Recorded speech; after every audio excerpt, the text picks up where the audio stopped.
Make sure you like, share, and subscribe to Live for Love TV. Like, share, subscribe to Live for Love TV.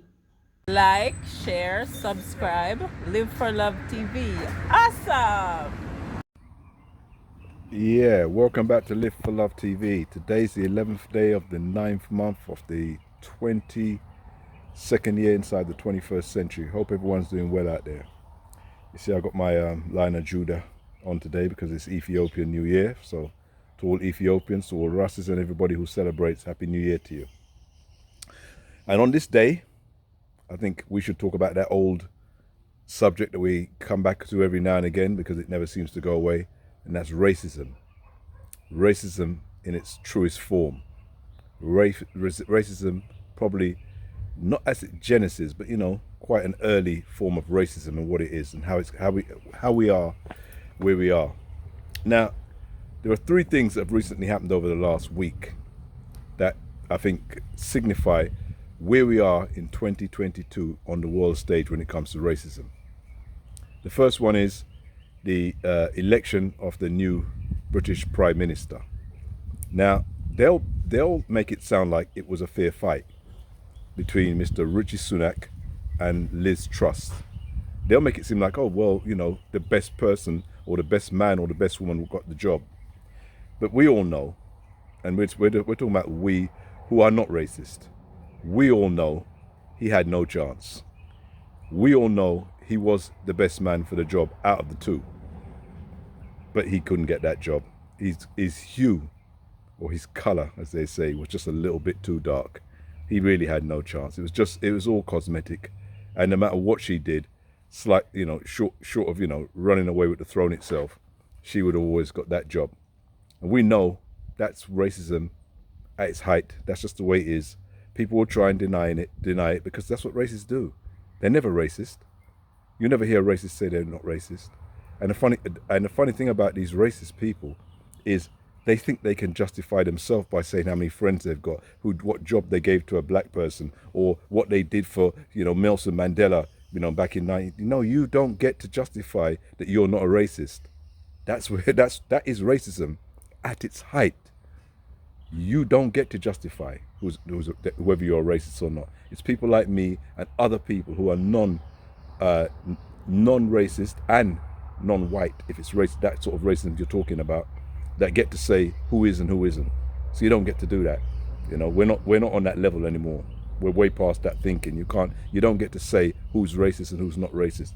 You can say it, but no one listens to you. No one who's got any sense will listen to you.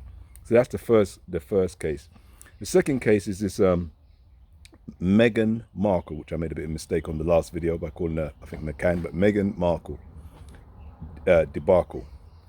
The first person of color to come into the royal family for God knows how long, and she claims that she felt a racism towards her and towards her baby, and the whole British press said, "Oh, what is she talking about? Nothing could be further from the truth." I mean, that is institutionalized racism. That's why we call it institutionalized racism. The institutions come together in a racist way to all support one another and say she's the problem. Not anybody else the problem, she's the problem. And even during this, you've heard people like Piers Morgan still attack her when the Queen has passed away. Nothing to do with this lady, he's still trying to attack her. That's what racism looks like. So if anyone who doesn't know what it looks like and wants me to explain it, just look there.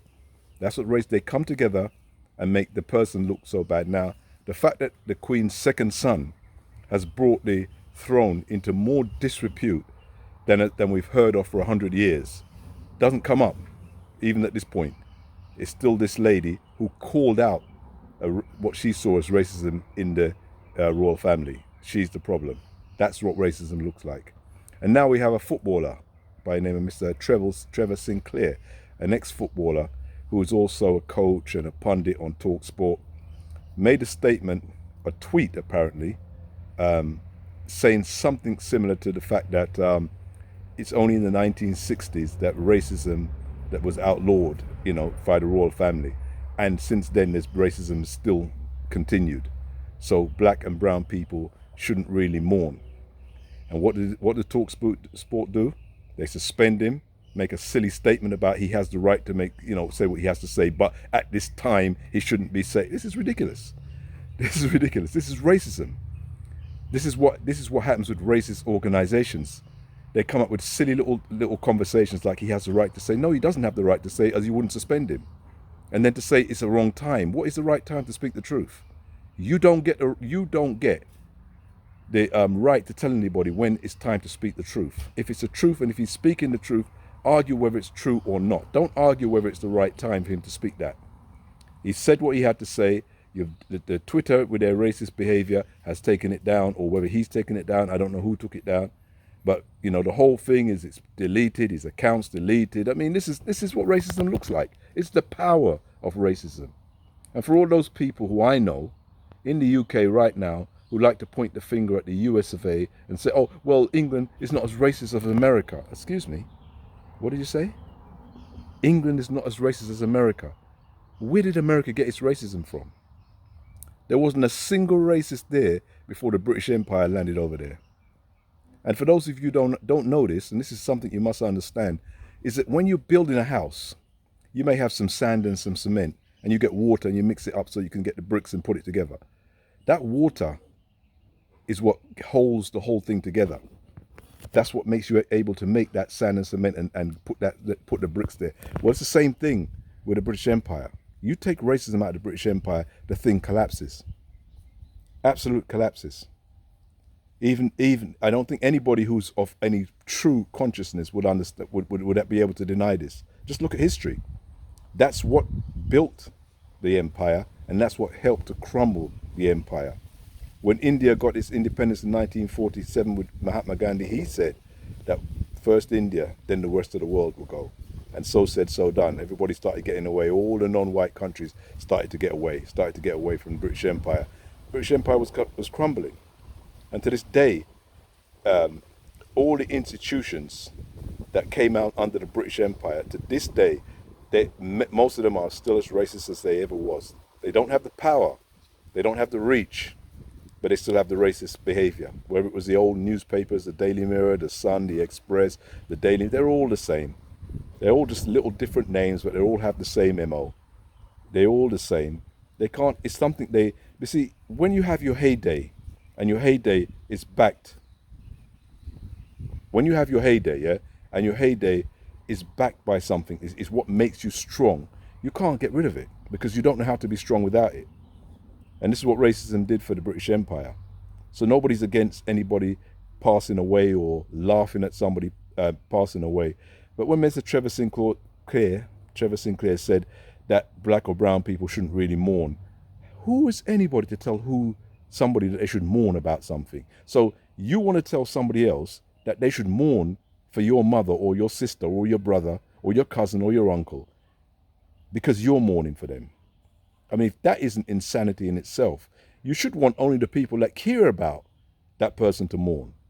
But to try and bully the whole world into mourning for somebody because you claim you're mourning, it still stinks if you're thinking that you're in control. You think you're God. You think the British Empire and people such as that are gods. This is how they walked around the world, as if they were gods. And they lost their godly title around the world. Now they're hanging on to the USA and trying to hold on to their position in the world. It's not going to work. It's not working. It's crumbling. And it doesn't matter whether it's me, some other YouTuber, some other blogger, whatever. It doesn't matter who it is. What's going to crumble is going to crumble. It's not because some man stood up and said, "Oh, this is wrong and it has to end." No, that's not why things crumble. They crumble because they got nothing strong about them, nothing righteous about them, nothing good about them that can make them survive. As Emperor Haile Selassie said on the day like this, good is always over evil. Good will conquer evil. And anything that is evil will be conquered eventually. It may last a while, which they do, but it'll go. It has to go. Because it has nothing good about it. There's nothing good when we're talking about racism. So don't tell me about the USA and its racism. All of that racism you see over there was imported from the UK and other European countries. That's where it came from. So that's its genesis, that's its root. So to say America is more racist than Britain, remember Britain hides its racism a lot better. We've seen it over these last 3 incidents I just mentioned, but it's everywhere. Anybody who doesn't recognize it, it's everywhere. The fact that a footballer can't make a little comment like the comment he made. The comment he didn't cuss anybody. He didn't swear at anybody. All he said is that he don't think people like himself should mourn. He shouldn't be crying and be seriously upset about this particular person. What's so bad about that? Or is it that you think you're God and you can tell people who should be upset about who when they pass away? You're never upset when somebody like me passes away. You're never upset when, no matter who the person is, you're very rarely ever upset about that person.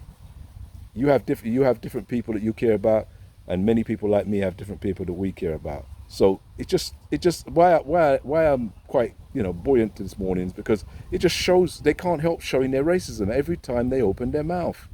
They show their racism. They're bringing up that he's passed now and saying, oh, he had an incident with a police, Mr. Trevor Sinclair, and it shows that he was racist. Come on, you can't win a case against the police as a black person in England. That's just given.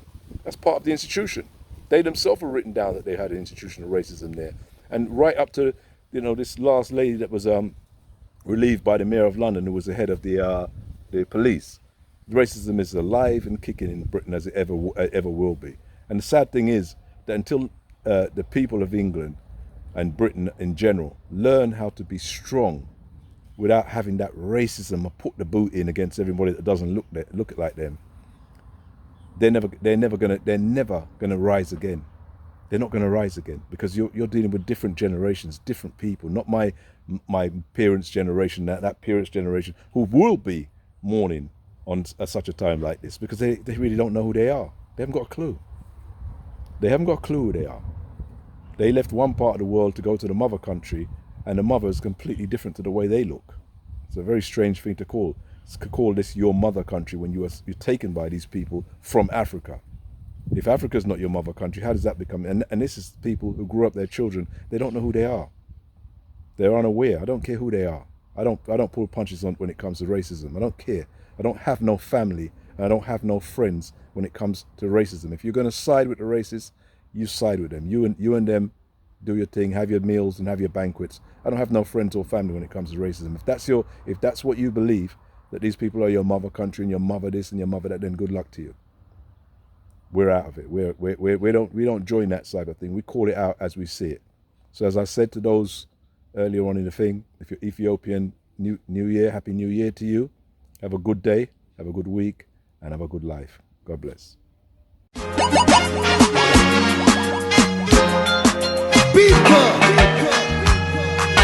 one step more, one step more, one step more, one step more until you reach your goal.